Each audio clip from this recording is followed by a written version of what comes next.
সন্তানটির মা বাবা নাই, কেউই নাই, যার পরিচয় অ্যাড্রেস করা যাচ্ছে না, তার ক্ষেত্রে তার পরিচয় কি হবে? স্কুলে বা কোন জাতীয় ডাটাবেজে সে কিভাবে যুক্ত হবে? তো এটা একটা সমস্যা, রাষ্ট্রের পলিসির বিষয়। আমাদের এখানে একটা বড় সংকট রয়েছে, সেটা হলো রোহিঙ্গা সমস্যা। যদি আমরা দেশকে এরকম ভাবি যে এটা বর্ডারলেস একটা দেশ, কোনো বর্ডার নাই, হ্যাঁ, এমন কনসেপ্টও আছে যে সারা পৃথিবীতে কোনো দেশে কোনো বর্ডার নাই, যে কেউ যে কোনো দেশে জন্মগ্রহণ করবে, যে কোনো দেশে যাবে, সেরকম হলে এটার একটা সমাধান হতো। কিন্তু এখানে আমাদের যেহেতু দেশের ভিতরে এই ধরনের একটা সমস্যা নিয়ে বেড়ে উঠছি আমরা, সেখানে একটা বড় সমস্যা হচ্ছে।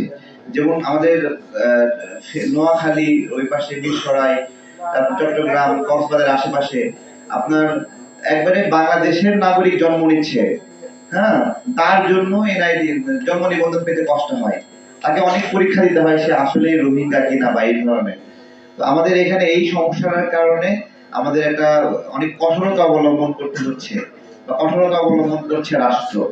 তো সেই জায়গাটাতে কিভাবে যে সমাধান করবে একটা জটিল বিষয়। কিন্তু যদি মিনিমাম আমরা তো বাংলাদেশের নাগরিকদের একটা জেনেটিক টাইপ আছে, তাই না? কমন জেনেটিক টাইপ আছে, যে 100টা স্যাম্পল করলে বোঝা যায় যে বাংলাদেশের এই রিজনের মানুষের জেনেটিক টাইপ কেমন, যেটা অবশ্যই মায়ানমারের সঙ্গে মিলবে না, যেটা অবশ্যই ভারতের সঙ্গে মিলবে না।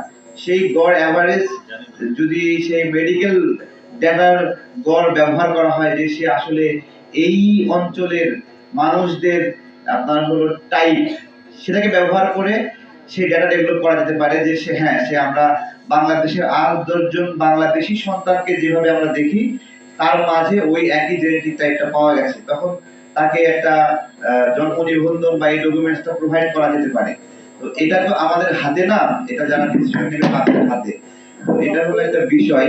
আমরা চাই যে যে বিভিন্ন প্রজেক্ট গুলো আছে, এই প্রজেক্ট গুলো আপনার হলো শুধুমাত্র এবিসিডি পড়ানো না, আমাদের এই প্রজেক্ট গুলো যেন আমাদের বাচ্চাদেরকে মোটর মেকানিক শিখায়, ইলেকট্রিক কাজ শিখায়, কুকিং শিখায়, শেফের কাজ শিখায়, যাতে করে তারা নিজেরা আমরা একটা স্কুল করেছিলাম, এটার নাম দিয়েছিলাম জুনিয়র্স ইউনিভার্সিটি, আমরা ফান্ডের অভাবে বন্ধ করে দিয়েছি।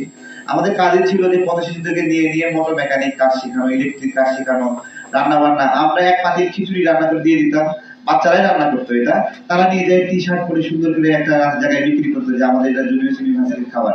ঠিক আছে, তো এরকম না, আমাদের এই বাচ্চাদের শিক্ষার পাশাপাশি আপনি যদি তাদেরকে আয়ের উপায় না শিখায় দেন, ঠিক আছে, খাওয়ার কষ্টটা সবচেয়ে বড় কষ্ট। আপনি কতদিন খাওয়াবেন, একটা এনজিও কতদিন খাওয়াবে? সেই বাচ্চা যখন বুদ্ধি বিবেক হবে তখন তো তাকে আপনি রাখবেন না, যখন সে গায়ে বাতারে বড় হবে তখন তো তাকে থেকে ধাক্কা দিয়ে বের করে দিবেন। তার আগে কিন্তু তারা কর্মমুখী শিক্ষায় শিক্ষিত হয়ে বের হয়, সাইড পথটা শেখার পরিবর্তে আমার কর্মমুখী শিক্ষাটা বেশি শেখা জরুরি।